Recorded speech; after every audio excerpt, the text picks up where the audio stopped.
So we think this is a good way to begin the new year, to let it really be new and not drag so much of last year into this year. So we are eager to talk with you about you creating your own reality. And we want to awaken within you your realization of your vibrational contribution to every moment in time. We want you to find the balance between the desire that life has caused you to focus into place and the open valve, so to speak, which is the conduit between you and the energy that creates worlds. It's like a pipeline where the energy that creates worlds flows through you toward whatever it is you're asking for.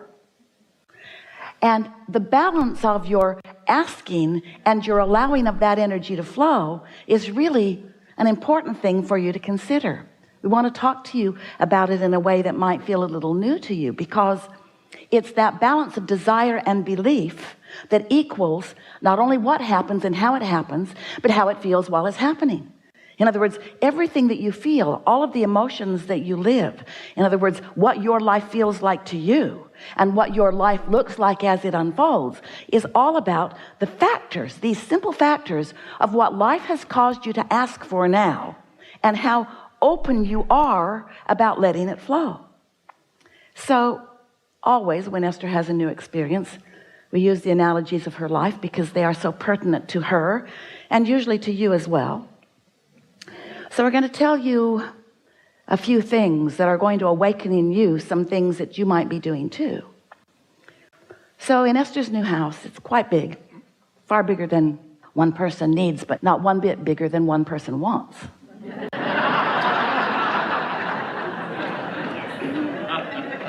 So here it is, and now it's the day that a photography company is coming to take a picture of the award-winning pool. It has a fire feature. Push a button and fire happens. Esther was very eager. She had not seen the fire yet. She was standing inside. She took her place inside her living room, looking out across the pool. And when the fire came on, it was beautiful, but it made a sound in the attic, a sort of howling sound. Well, when something howls, there's usually something wrong. So she went outside and she said, might want to turn that off. I think the house is going to blow up. I don't know what's happening, but maybe somebody wants to go up in the attic and see. So someone went up in the attic and the gas line was straining. It was obvious. Well, that was not pleasing. And so the contractor came, a lot of people came, and began speculating what was going on. But the general consensus was there was not enough gas going to that fire feature. It wanted more than the pipeline could provide. So it was asking for more. So Esther is just thinking, you guys are stupid. You should have thought that through. There are calculations. This many things needs this much gas, and those pipelines need to be this big, and so forth. She tried to be nice, and mostly was, as they explained to her, there were only a few interior walls that would have to be removed. And Esther explained to them there were going to be no interior walls removed. Tear out the outside of the house, but don't mess with the inside of the house. And then she decided to just cool her jets, because she could feel that she was going off the deep end and that no good was going to come from her involvement in this. And now it's right before the holidays. Nobody wants to do anything anyway. And so Esther just decides to chill and let the universe take care of it. Those were her empty, hollow words that she was speaking to them. So then she's enjoying her house. Everything else works as long as she doesn't turn on the fire. or the pool heater, or the outside fireplace. Just a few things. Everything inside is working. So then the next day, or the day after the next day, she's standing in her living room, and she has really a strong impulse to step out into the front yard. And as she does, she hears a strange sound, not so different from the sound that she'd heard before, except it's outside rather than inside. And so she stood there and realized that it had something to do with the sprinkling system, the underground system. She stood there long enough that that zone turned off, and when the zone turned off, the sound went away. It wasn't a sound of water running. It was a sound of something straining. It was a sound of something odd. It was a sound of something going wrong. So she called and left a message, and then didn't worry about it. It's winter. Nothing really needs water out there anyway. Something to think about later, though. And then a day or two later, a man came to teach her pool school. He's going to show her how all the buttons work, and he was a lovely man, and she learned about her new swimming pool. And as he was getting ready to leave, he said, "Oh, I noticed that you have a broken sprinkler down on the back of the property." And Esther looked down, and sure enough, there was water bubbling up out of the ground. So she called the landscaper, who was in the area and was there in 2 minutes, who called the sprinkling company, who was also in the area and was there in 5 minutes. And so within 7 or 8 minutes, there were people there to deal with this broken sprinkler. Turned out the sprinkler wasn't broken. It's just downhill, and the system had just turned off, and water was just draining out of that. But now they're there. And so Esther says, "Oh, I have a question for you. Can you turn on whatever zone makes something happen out here in the front?" And so they did, and that sound came. And Esther said, "Does that sound normal to you?" And they said no. And so they were there for a while and figured out that someone had wired 2 zones together so that when either zone was calling for water, both zones were calling for water, and there wasn't enough water for both zones. And so the demand was greater than the supply. You getting a theme here? The demand is greater than the supply. What does that mean to you in terms of creating? Well, it meant something to Esther. I have desires that my open valve isn't supplying, which means my valve is not as open as I think that it is. I'm asking for more than I'm letting come through. I've got beliefs that are blocking my own desires. That was a shocking thing for Esther to hear. She didn't want to admit it. She didn't want to own that. She doesn't want to have a desire that's stronger than her ability to supply it, because she knows the supply is always there and no one is holding back from her supply. She just might have the valve pinched off with some belief that it needs to be harder than it needs to be. You see what we're getting at?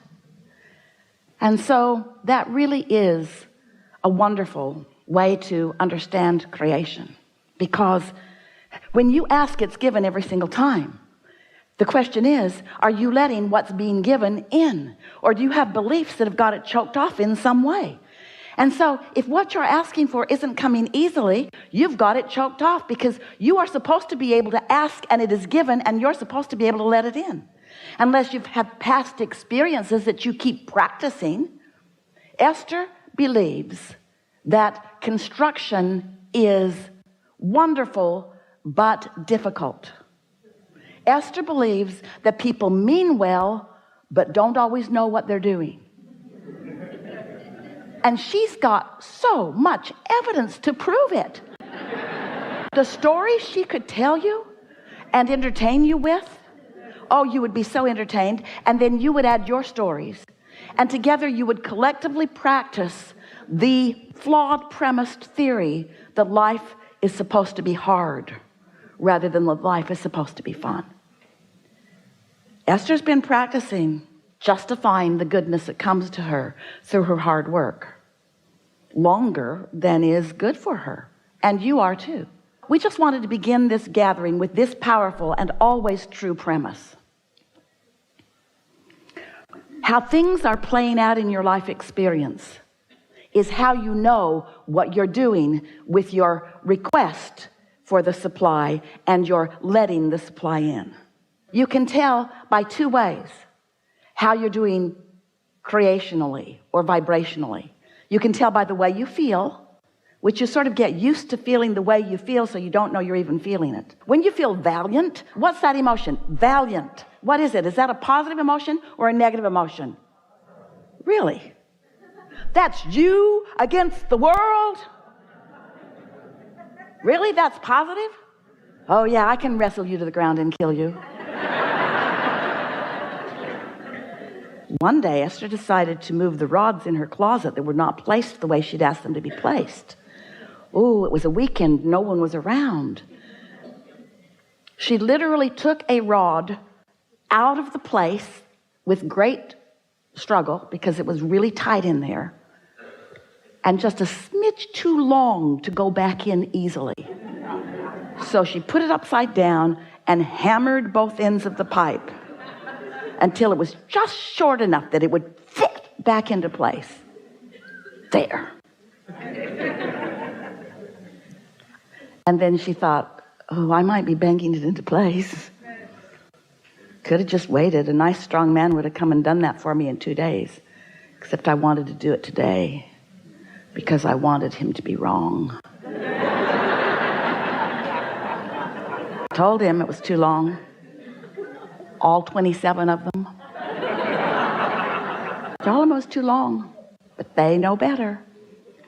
So we're sort of throwing Esther under the bus here a little bit, along with all of the rest of you, because we want you and Esther to give up your need to justify the good that comes to you through struggle. And when you give that up, then you will bring less struggle forward. And when you bring less struggle forward, you'll be cleaner in your now. And when you're cleaner in your now, then things will unfold more easily for you. And so today, let's just talk about your desire, which is your demand. And we mean that in the nicest way. Your request from the universe for universal energies, the energy that creates worlds, to flow through you toward whatever you want. That's the deal you made when you came. You said, I'll go. Life will cause me to know what I'm asking for. And when I ask, Source will provide everything that is required for the accomplishment of what life has caused me to know that I want. That's how it is. And then there's one more little thing. In other words, that's step one. And that's step two. You ask, Source supplies. Then there's step three. You got to be soft about your expectation of things working out for you. You've got to give up the struggle. You've got to stop trying to prove your worthiness. You've got to stop comparing yourself to any others. You've got to let the competitive feeling go. You've got to accept your blessedness and just let proof of your blessedness flow to you and through you with ease and flow.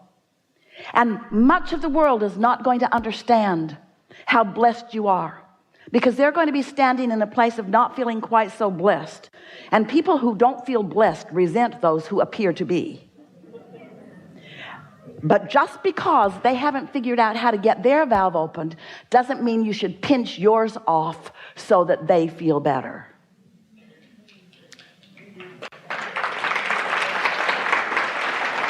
And so, we've enjoyed this interaction immensely. We're eager to talk with you about whatever it is you want to talk about.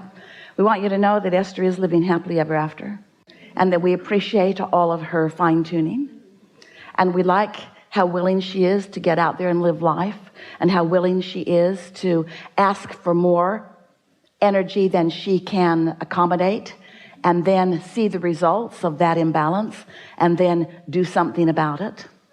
That's the dance that you're all playing. It's the balance between desire and belief, desire and belief, desire and expectation, asking for it and letting it flow. What do you want to talk about? Some things? Oh, we're going to have a really good day. Don't forget to like.